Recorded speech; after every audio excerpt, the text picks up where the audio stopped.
General Augusto Heleno, chefe do Gabinete de Segurança Institucional. Essa fala do filho do presidente nos lembra 1964. Na cabeça do Marechal Castelo Branco era isso que devia acontecer. Uma intervenção rápida e a volta à democracia. Só que demoramos 21 anos para essa redemocratização. Bom dia, general. Bom dia. Bom dia a todos os ouvintes da Bandeirantes. É esse o papel das Forças Armadas? Moderação? Esse papel tem sido assumido pelas Forças Armadas. É um papel que é até constitucional e é muito importante que tenham isso perfeitamente definido na cabeça de todos os integrantes.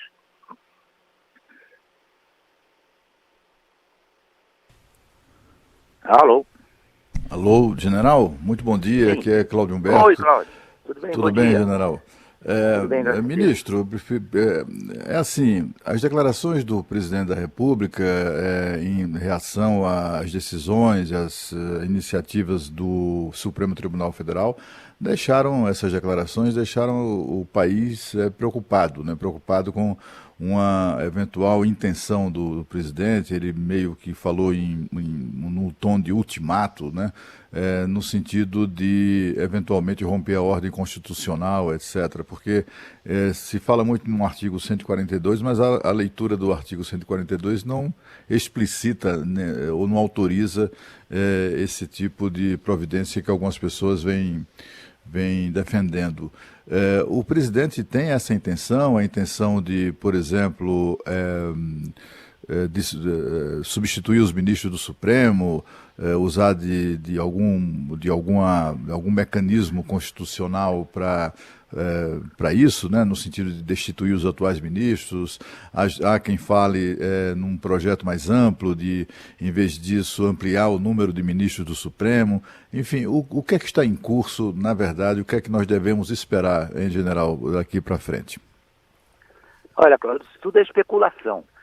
Já foi dito muitas vezes por ele, e eu já disse várias vezes. É claro que a palavra dele tem outro alcance, mas não há nenhuma perspectiva disso. Eu outro dia até comentei que há uma espécie de síndrome do golpe, síndrome da intervenção por parte de boa parte da imprensa. Não há possibilidade disso acontecer, não tem a menor chance disso acontecer. O que ele tem pedido reiteradas vezes, e pelo que tem acontecido não tem sido ouvido, é que haja um equilíbrio maior entre os poderes, que os poderes se coloquem dentro das suas atribuições e não tentem intervir assim, de uma forma escandalosa nos outros poderes, né? Então, coisas que têm acontecido, que têm esvaziado o poder executivo, têm esvaziado o poder do presidente da República sem a menor necessidade. São decisões muitas vezes monocráticas, que não parecem ter consistência, que não parecem ter um apoio legítimo nas leis, na Constituição.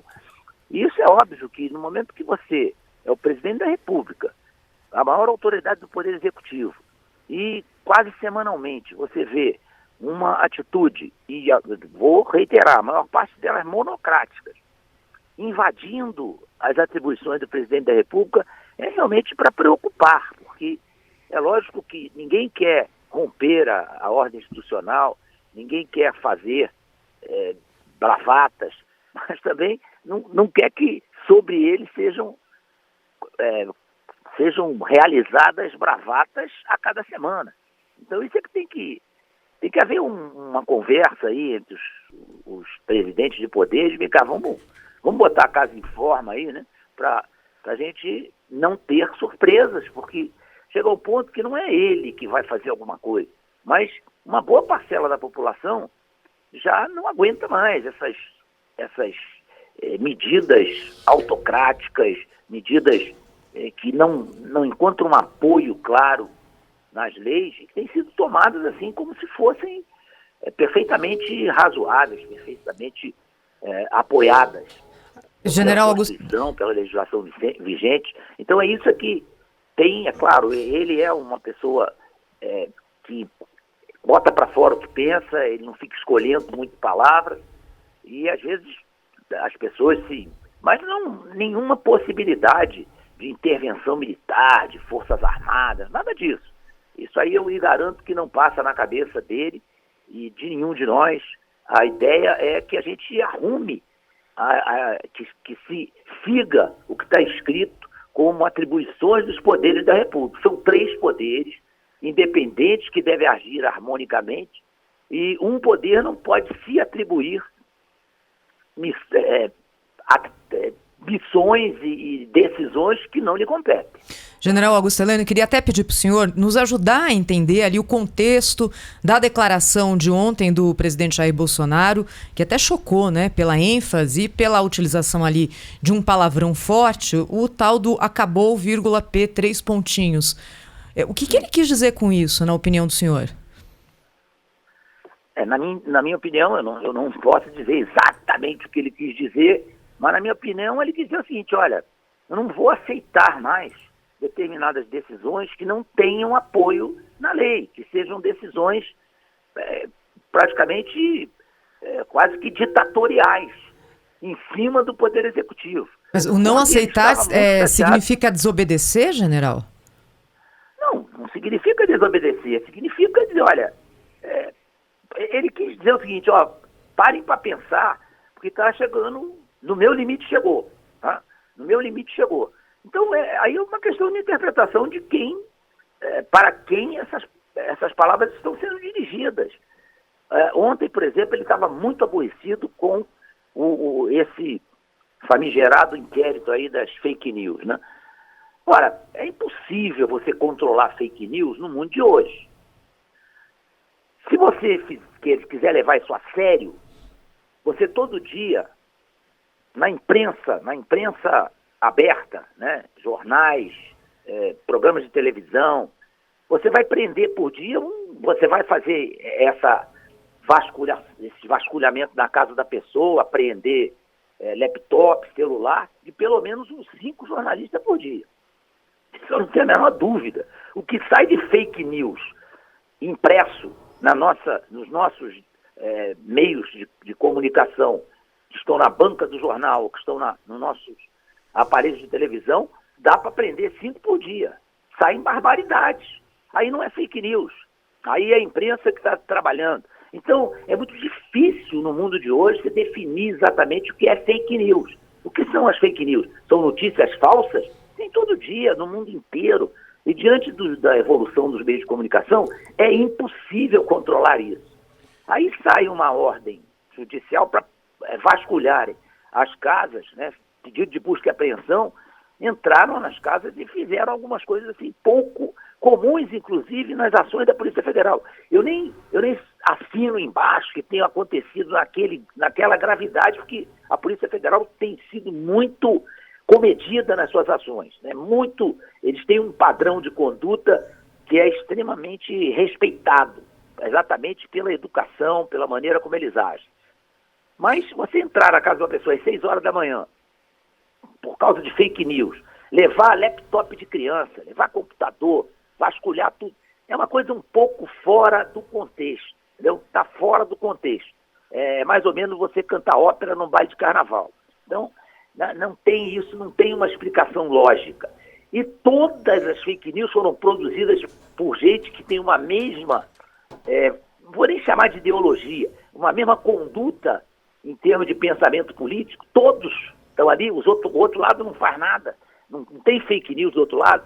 Então, sabe, são coisas assim que chocam pela parcialidade, pela maneira como estão sendo conduzidas essas coisas. Ministro, tá? Então, isso que choca um pouco. Deixa eu perguntar uma coisa para o senhor na esteira dessa discussão sobre o inquérito das fake news. O que o governo federal pretende fazer em relação a esse inquérito? Há alguma providência que vai ser tomada pela Presidência da República, pelo governo, em relação a esse inquérito que tramita no Supremo Tribunal Federal? Não, esse inquérito já foi questionado. A própria a Procuradora-Geral da República anterior, a doutora Raquel Dodge, questionou 2 vezes a constitucionalidade desse inquérito. Então não é uma coisa líquida e certa a constitucionalidade. O que está se questionando é a constitucionalidade desse inquérito. Então tem meios na estrutura do Poder Executivo para questionar mais uma vez, junto ao Procurador-Geral da República, se esse inquérito vai continuar com esse questionamento de constitucionalidade, e vamos ver o que eles vão decidir. O importante é que a gente tem que buscar um ponto de equilíbrio aí, né? Vamos convir que não é a melhor hora para ter esse tipo de... Sabe, eu acho que são coisas assim, como essa história da troca do diretor da Polícia Federal. Até hoje eu não entendi. Um funcionário de segundo escalão, um policial federal, causar o reboliço que causou no país, o prejuízo, que se der as contas do tempo que se perdeu com isso, quer dizer, para trocar uns funcionários de segundo escalão, que é constitucionalmente, legalmente, atribuição do presidente da República. Ele tem que fazer duas laudas de papel para explicar por que está trocando o camarada?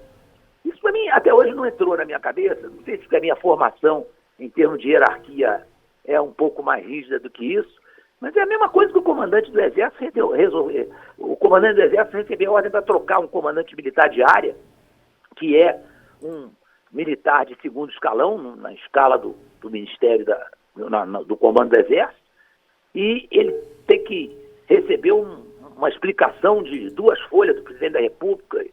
Não, porque me explica por que está trocando. Isso não é assim, né? Isso não é assim. Então, chocou muito isso aí. Isso aí já foi uma primeira demonstração de uma certa prepotência, né?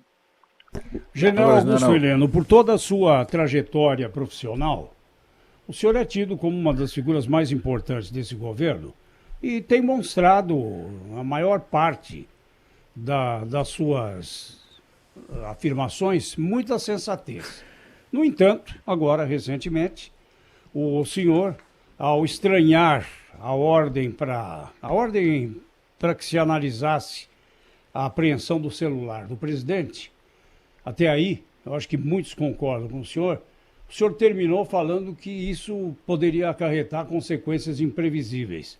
O senhor não acha que ateou mais lenha nessa fogueira aí? Não, eu quis alertar que se a gente falar assim, sem pensar, eu vou apreender o celular do presidente para vasculhar o celular dele, né? Fazer uma inspeção no celular do presidente. Quando a gente parar para pensar, diz, poxa, não é possível, eu não escutei isso. Isso aí é uma coisa tão fora de propósito. Eu não escutei isso. Num regime democrático, a mais alta autoridade do poder executivo ter ameaçado de ser, o seu celular ser apreendido para ser examinado. Mas vem cá, e aí? E a partir daí, vamos fazer o quê? Já leram as atribuições do presidente da República na Constituição? Então, olha, isso aí pode caminhar para uma situação muito desagradável. Porque, que situação, general? Qual situação seria acarretada não, aí? Se eu soubesse, eu não dizia que era imprevisível. Se eu soubesse, eu tinha dito o que acontecia. É realmente imprevisível, porque isso pode ser uma bola de neve. E não, é o tipo da provocação que não tem sentido. Eu queria ver se ameaçassem tomar e apreender o celular do presidente da Câmara dos Deputados ou presidente do Senado Federal. Seria uma coisa normal? Ia sair na 5ª página do jornal? Vai ser apreendido o celular do presidente da Câmara dos Deputados. Vai ser examinado o celular do presidente do Senado. É uma coisa, sabe, que não faz sentido num país que está numa situação absolutamente normal, em plena vigência da democracia, uma democracia plena, e de repente sai um troço desse. É um negócio maluco, não dá para entender. São os exageros que nós estamos assistindo aí, mas quem é que vai botar água fria nessa fervura, general? Bom, aí é o tal negócio. As consequências, eu disse que são imprevisíveis. Dependendo das consequências, vai aparecer um bombeiro. Vamos ver da onde. Mas o que tem que se evitar é chamar o bombeiro, pô. Entendeu? Não tem que chamar o bombeiro. Não pode acontecer. Não pode acontecer impunemente, a gente fingindo que não está vendo, situações que já estão anunciando, vai ter que aparecer um bombeiro. Quem vai ser o bombeiro, não sei. Mas, alguém está tocando fogo na casa e, pô, vem cá, vai esperar tocar fogo para ligar o 90. Então... Ministro, ainda sobre esse episódio do celular, foi um pedido feito por partidos de oposição que chegou ao Supremo, o Supremo repassou para a Procuradoria-Geral da República e ontem o Procurador-Geral manifestou-se contrário à inspeção, apreensão, qualquer tipo de ação no celular do presidente.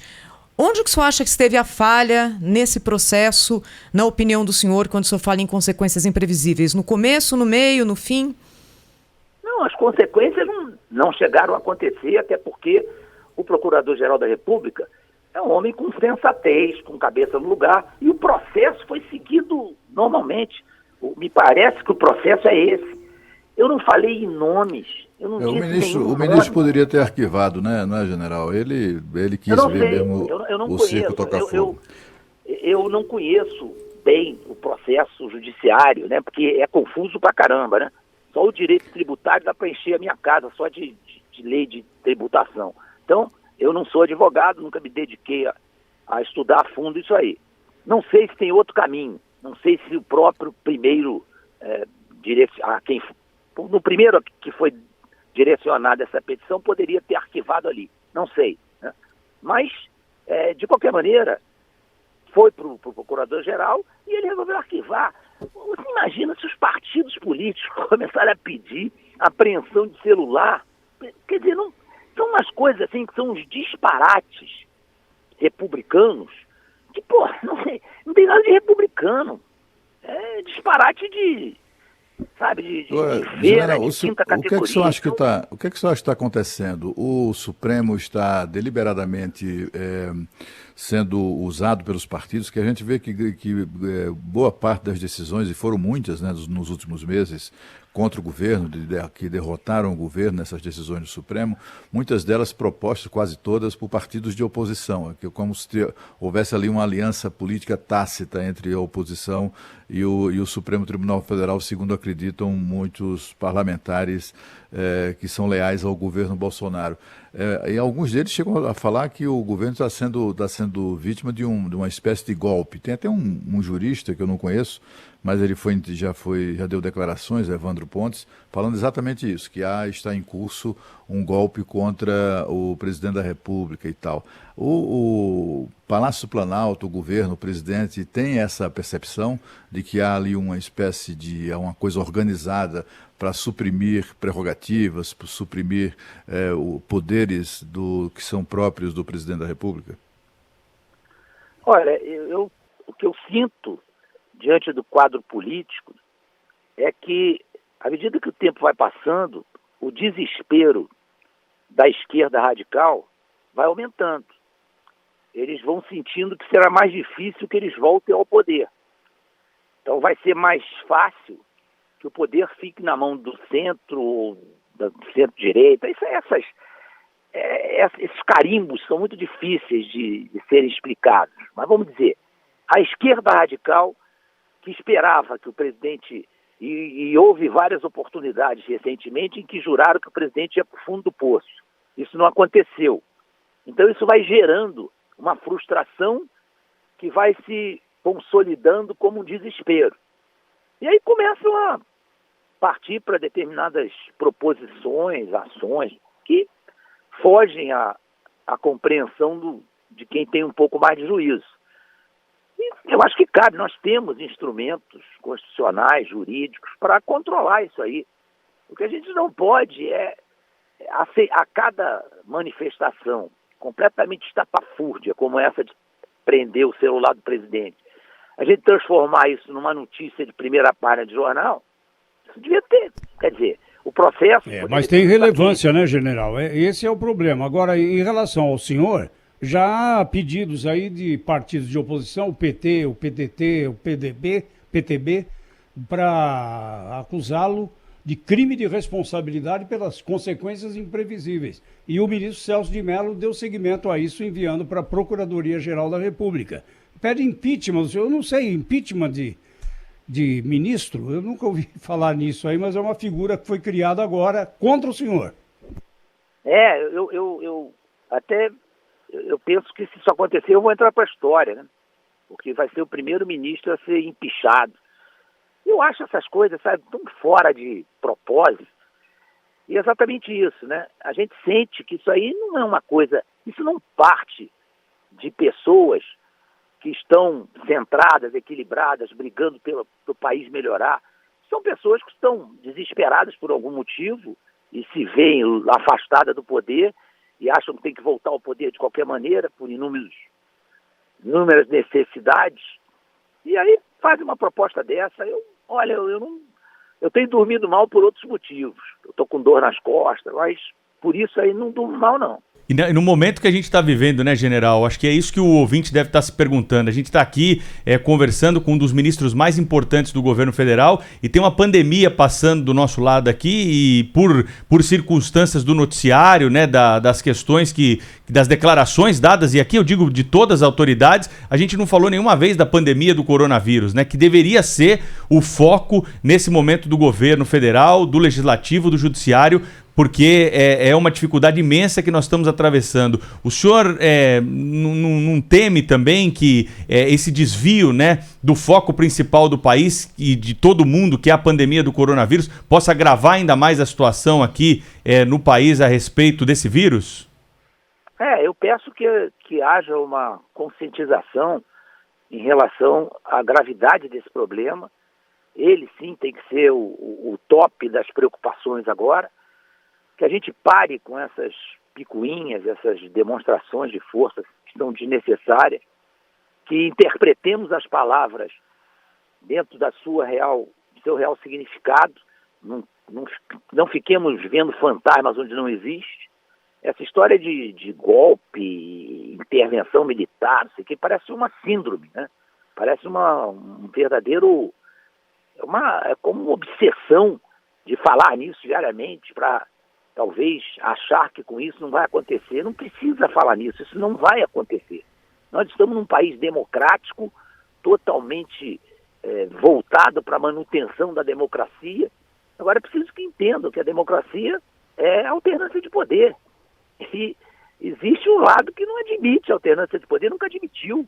Então, isso é que é preciso haver um trabalho, inclusive, de educação nas universidades. As nossas universidades fizeram, muitas delas, não todas, mas muitas delas, têm um papel preponderante na formação política de uma nova geração de jovens, que são extremadas, sem serem extremistas, mas são extremadas nas suas defesas, nas suas convicções, porque foram tratados assim, né? E foram contaminados com um vírus que é contra a democracia.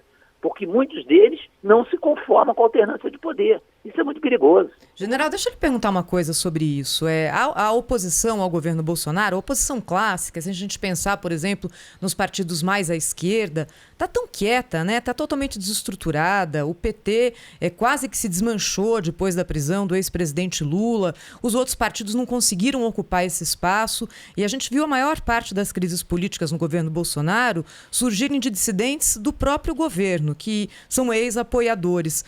O governo não está dando um peso muito grande, talvez ali exagerado, para a participação agora da oposição mais à esquerda no atual contexto? Não, eu tenho a impressão que isso é um fato realmente.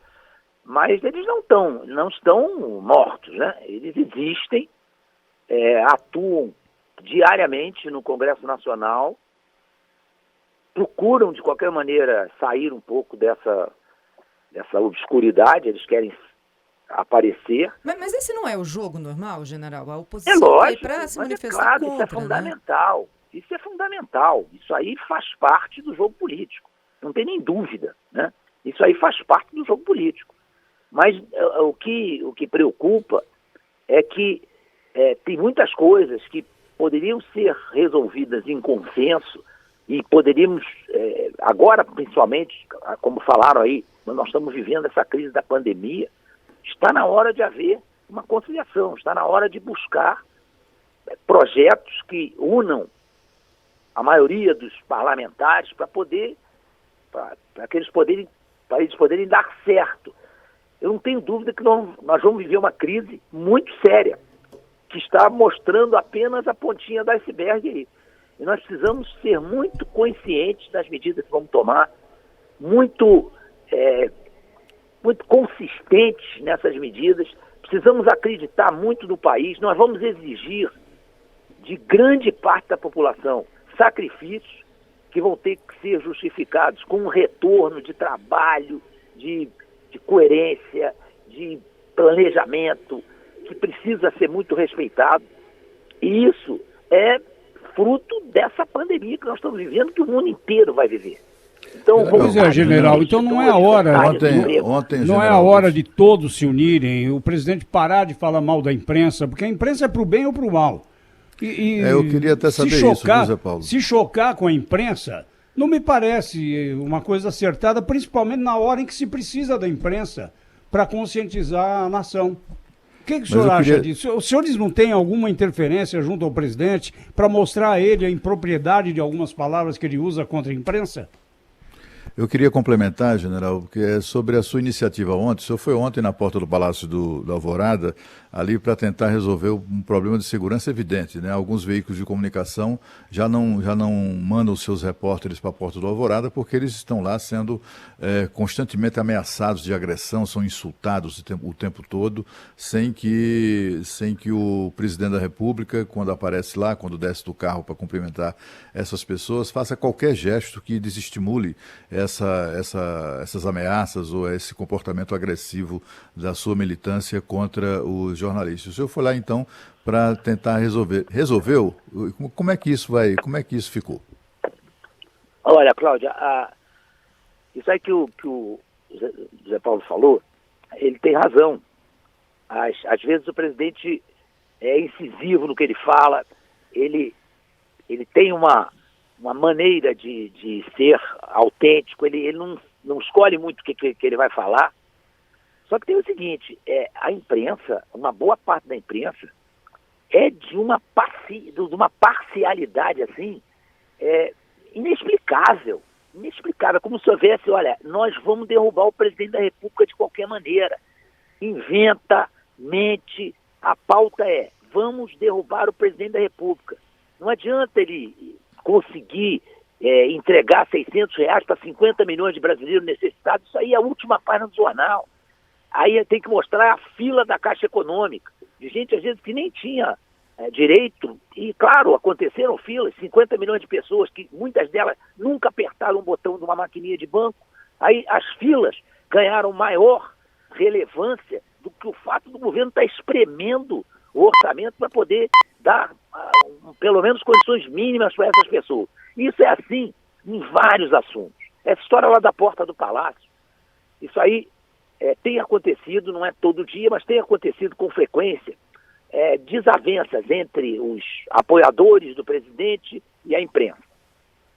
O que eu fui lá foi exatamente para isso, para buscar ver no local o que estava acontecendo e tomar medidas para que isso possa ser contornado e até resolvido. A minha ideia é que isso seja resolvido. Tá? Fui lá, conversei, primeiro falei publicamente, abertamente, depois entrei lá no cercadinho do jornalista, conversei com eles quase 30 minutos, uma conversa ótima, né? Aí conversei anteriormente com alguns dos manifestantes que vão lá. Então, ontem foi tudo tranquilo. E estabelecemos, e uma coisa que não tinha sido feita, e que eu conversei com o general Baganha, que é o responsável pela segurança, diretamente pela segurança do presidente, disse, Baganha, vamos fazer o seguinte, os simpatizantes, os manifestantes, quem não quiser dar, não vão sair mais junto com os jornalistas, que muitas vezes essa troca de insultos, não sei o quê, acontecia na hora da saída. Então agora vamos fazer o seguinte, o presidente saiu, liberou, primeiro vamos segurar todos os manifestantes ali, o jornalista tem 5, 10 minutos para sair, não pode ficar ali ajeitando o tripé, a máquina, não sei o quê, 20 minutos, né? Mas entre 5 e 10 minutos dá perfeitamente para recolher o material, embarcar nos seus veículos e irem, porque eles têm que trabalhar. Os outros têm menos hora para trabalhar, menos responsabilidade com o trabalho. Então, isso aí, eu tenho certeza que isso vai melhorar bastante. Depois fiz uma nota, mandando para os órgãos que reclamaram, com razão, do que estava acontecendo, e expliquei para eles o que estava sendo feito. e disse, olha, uma coisa que é impossível controlar são as manifestações verbais. Nós vamos repreender aqueles que usarem manifestações verbais ofensivas. Vamos repreender. Vamos tentar que isso não aconteça. Mas tem que entender que manifestações verbais é impossível proibir. Inclusive do presidente da República, né, general? Inclusive do presidente. O presidente é ofensivo também. Sim, tudo bem. Tá? Então, de qualquer um. Vamos estender aí para qualquer um. Tá? Mas o presidente da República é o presidente da República. Ele está falando que o público provoca, pergunta, não sei o quê. Ele quer botar para fora a opinião dele. Agora, quem está ali participando dessa passagem dele ali no portão, que vai para assistir, não tem, teoricamente, o direito de ofender os jornalistas. Tá? Mas é muito difícil você proibir. Você pode dizer, calma, não pare de falar essa besteira, não é assim. O próprio presidente já chamou a atenção de alguns ali. Mas a ideia é essa, que se controle isso. Tá? O que saiu no jornal? É isso que eu digo. É a imprensa que não quer falar de coisa boa. Nós já tivemos jornais no Brasil assim. Já tivemos jornais que a gente apertava e saía sangue, que só saía crime. O cara que foi morto com 15 tiros na cabeça, aí saía foto do cara. Então, a imprensa não trata disso. Mas do ponto de vista político, a imprensa só tem um lado. Então, o que saiu basicamente na imprensa? General diz que os jornalistas têm que fingir que não houve as agressões. Em nenhum momento eu disse isso, apenas citei o exemplo do jogo de futebol, que a torcida xinga o juiz, o bandeirinha, o gandula, o jogador, e ninguém consegue impedir. Vai tirar a Flarraça de dentro do Maracanã, vai tirar o Gavião da Fiel de dentro da Itaquera, porque xingou o juiz de General Heleno, filho disso, filho daquilo. É ridículo. Então o que a gente vai procurar é que aquilo ali se civilize e que as coisas sejam pacificadas. Vamos empregar o nosso pessoal para isso. Nosso pessoal é para fazer segurança do presidente da República. Mas nós vamos empregar para controlar isso aí, porque não é bom isso, é ruim para todo mundo. E acho que nós vamos controlar. Agora, ao invés de quem reclamou, procurar dar o apoio, tá bem, vamos cooperar, não sei o quê. General disse para os jornalistas ignorarem o xingamento. Não falei nada disso. Sério. Falei, olha, se houver alguma manifestação desagradável, esquece, nós vamos trabalhar para que não aconteça. Mas não, é sempre o lado ruim que tem que aparecer. General, só quando o senhor fala em imprensa, só para colocar também aqui para o nosso ouvinte, né? A imprensa não é um bloco único, não é? São, enfim, claro vários pensamentos, vários jornalistas, várias empresas. Me desculpe se eu generalizei. É uma parte da imprensa. Uma parte bastante numerosa, mas é uma parte da imprensa, lógico. Tem uma imprensa que é sadia, que busca a verdade, busca contar a verdade. O que é fundamental é isso. Se for verdade, quem é massacrado, quem é criticado, tem que engolir. Agora, ilações, torcer as coisas para ter sempre um lado apanhando e o outro aparecendo como o herói da história, isso é que é triste na coisa. E vai acirrando esse falatório, né? O falatório vai se acirrando diante da pouca imparcialidade de muitos órgãos de imprensa. General, em relação à Polícia Federal, depois das trocas que foram feitas, o setor de inteligência do governo ficou mais a contento do presidente da República e dessa área que o senhor também faz parte de inteligência? Ótimo ter tocado nisso, muito bom. Isso aí foi outra coisa que foi explicada por mim algumas vezes e continua sendo distorcida. O sistema brasileiro de inteligência tem 42 órgãos. A cabeça do sistema brasileiro de inteligência é o GSI. Né? A ABIN é diretamente ligada ao GSI, mas é um órgão de inteligência estratégica. A ABIN não é um órgão de inteligência como é a Polícia Federal. Então, a Polícia Federal trabalha muito próximo à ABIN depois que o doutor Ramagem foi ser o diretor da ABIN. Foi uma ótima escolha. As duas instituições se aproximaram bem mais, porque o próprio Ramagem levou mais uns 2 ou 3 delegados da Polícia Federal. E esse diálogo da inteligência é sempre difícil em qualquer país do mundo. O diálogo entre os órgãos de inteligência é sempre um diálogo difícil. É natural que quem produz inteligência tenha ciúme das informações que produz. Tá? Há um problema que não está resolvido, nem perto de resolver, no mundo inteiro com seus sistemas de inteligência. Por quê? Porque o sistema de inteligência era baseado em pegar um informe e transformar em informação.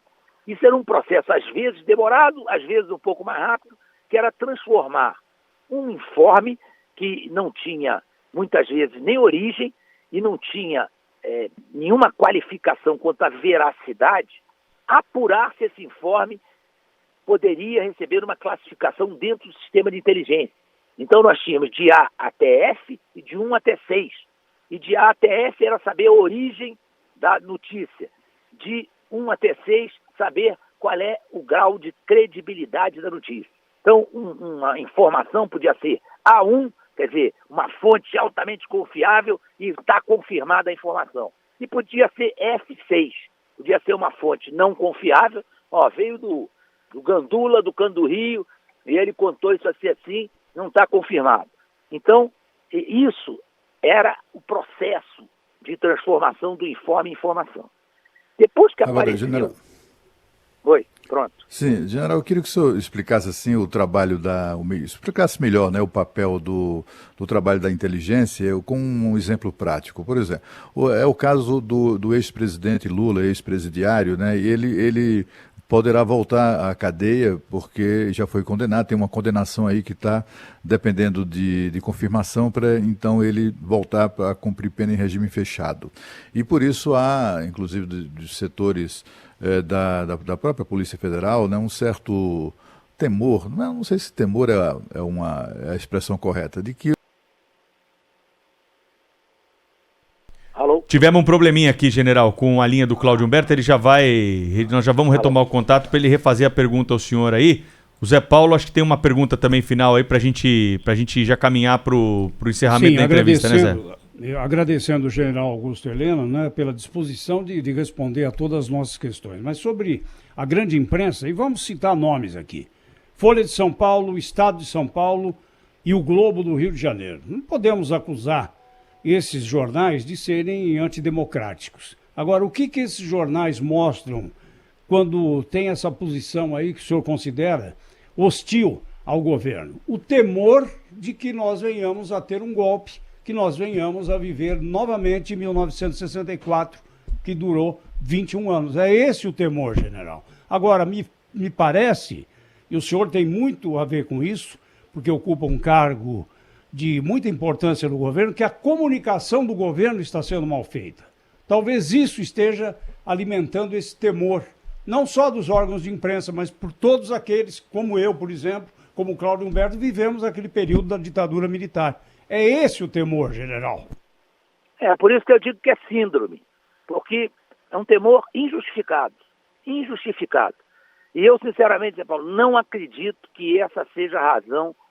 Eu não citei nenhum órgão de imprensa, hein? Estou deixando isso na generalidade. Mas eu não acredito. Eu citei.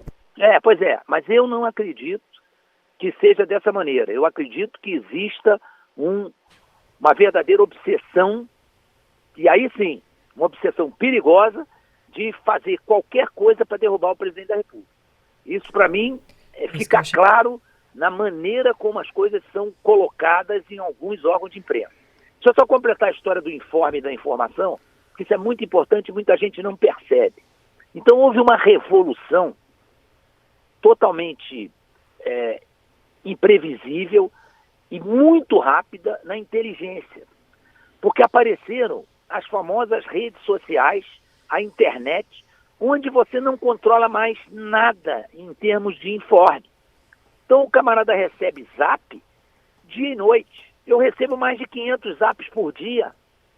Então é enlouquecedor. Você recebe coisas completamente sem fundamento, aí vem a história da fake news. Fake news nasce de tudo que é lado.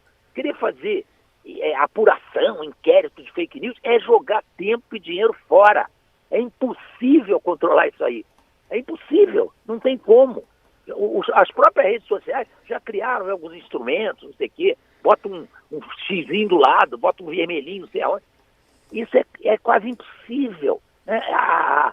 Essa mudança foi muito rápida e muito comprometedora para os órgãos de inteligência. Terrível, hein? Os órgãos de inteligência não conseguem acompanhar a velocidade do Twitter, do Instagram, do Facebook, nada disso. A gente corre atrás desesperadamente para tentar manter, pelo menos, próximo do que chega de notícia, algumas sérias, algumas confiáveis, outras totalmente não confiáveis. General... Outra coisa, não houve nenhum problema com a inteligência do presidente, o problema com a inteligência do presidente tem esse que eu estou dizendo aí, que é diário. Mas com a segurança do presidente, não houve nenhum problema. O presidente apenas usou o GSI, que é quem está próximo dele, que ele está todo dia comigo. Ele pôde usar, ele pôde criar uma história em cima do GSI para mostrar o que é o pensamento dele em relação à troca dos auxiliares num sistema, numa hierarquia, aonde se o sujeito da ponta da linha deixou furo, ele fala com o chefe, olha, eu quero trocar o fulano. E vai ser trocado. Se ele precisar trocar e não acontecer a troca, ele troca o chefe que ia ser trocado. Se o chefe não conseguir se explicar, ele troca o ministro. Foi isso que ele falou, perfeitamente compreensível. Aí fizeram um escarcéu disso aí, e ele usou uma historinha para dizer, olha, é assim que tem que acontecer. Mas nunca houve problema com a segurança do presidente. Aliás, o GSI se orgulha, tem mais de 80 anos de existência, nunca houve um atentado ao presidente da República no Brasil. Nunca houve. Foi o atentado ao Bolsonaro, ele era candidato. A presidente da República, a responsabilidade do GSI, nunca houve. Tá? Então, isso é preciso ficar muito claro, porque fizeram também uma coisa, e não existe isso. Zé Paulo, não tem que tirar da cabeça a história de golpe, de intervenção, de não sei o quê. Porque isso muitas vezes é que leva algumas pessoas a querem dar demonstrações de força para demonstrar que o regime é democrático. Não precisa demonstrar que o regime é democrático, ele é democrático por si mesmo. As Forças Armadas são completamente vacinadas contra isso. A minha geração foi a primeira geração a ser formada no regime militar. Eu entrei na escola militar, na Academia Militar da Mulher Negra, em 1965. E a minha turma foi, pelos meus instrutores, sabiamente convencida que os militares não podem ter participação político-partidária. Claro que o militar é um ser político, e essa significação de ser político aumentou muito com a história da internet. Hoje, um soldado faz uma bobagem em Tabatinga, 2 minutos depois está em Moscou a notícia do que ele fez. Tá? Então, hoje é muito mais rígido o sistema de controle, e esse controle é um controle mundial sobre tudo que acontece. Então, isso aí, nós temos perfeitamente claro na nossa cabeça que não existe isso. Outra coisa, nós não somos políticos profissionais. Nós somos seres políticos que o que fazemos tem influência política, mas nós não somos políticos profissionais. Outra coisa, outra bobagem que dizem, a ala militar. Nossa, cada vez que eu leio isso, eu paro de ler a notícia. Eu já cansei de explicar. Não tem ala militar na presidência da República. Tem alguns militares que foram aproveitados, já expliquei também, por tudo que a gente estuda durante a vida, é uma bobagem o Brasil não aproveitar os militares. Foram aproveitados na estrutura da presidência da República. Agora, não quer dizer que nós continuamos a estar fardados. Nunca houve uma reunião dessa ala militar para discutir qualquer assunto da presidência. As reuniões que nós participamos são sempre com outros. Nunca fizemos uma reunião exclusiva de militares para tratar de assuntos da presidência da República. General, outra declaração preocupante do presidente ontem foi quando ele disse que não se pode cumprir ordens absurdas, ele se referindo a ordens judiciais que são dadas à Polícia Federal, como na operação de anteontem. O presidente, com essa declaração, algum tipo de ameaça no sentido de orientar a Polícia Federal a não cumprir determinadas ordens judiciais, Porque aí é uma coisa meio muito grave, né, general? O que é que ele Não, eu quis tenho dizer certeza com que ele isso? não pensou nisso. Isso aí, eu tenho quase certeza que a origem disso é a formação militar dele, porque isso é uma coisa que se escuta muito no meio militar, das três forças, né? Ordem absurda não se cumpre, porque realmente está escrito isso. Num dos regulamentos militares está escrito isso. Ordem absurda não se cumpre. Até para proteger aquele que recebe uma ordem. Você não está livre de ter, ao longo da sua carreira, alguém superior a você que tem uma cabeça meio deturpada, né? Então, se você receber uma ordem absurda, você analisa se essa ordem é absurda e não cumpre. E você vai ser devidamente protegido pela legislação. O cara me deu ordem para dar um tiro no cara. Não dei, porque não era a hora de dar tiro. Eu achei que a ordem era absurda e não cumpro, né? Pega a sua viatura e joga ela na parede. Não vou jogar, né? Então, é preciso ter isso aí na sua devida medida. Não é analisar cada ordem que recebe do superior e falar, não vou cumprir porque a sua ordem é absurda. Não é assim, né? É uma coisa bastante rara de acontecer em situações muito especiais. General Augusto Heleno, ministro do GSI, muito obrigado pela entrevista aqui para o Jornal Gente da Rádio Bandeirantes. Falamos bastante hoje, hein, general? Pô, hoje foi... Tem que aumentar meu cachê aí. Um abraço, obrigado pela entrevista e até uma próxima. Um abraço, muito obrigado. Rede Bandeirantes de Rádio.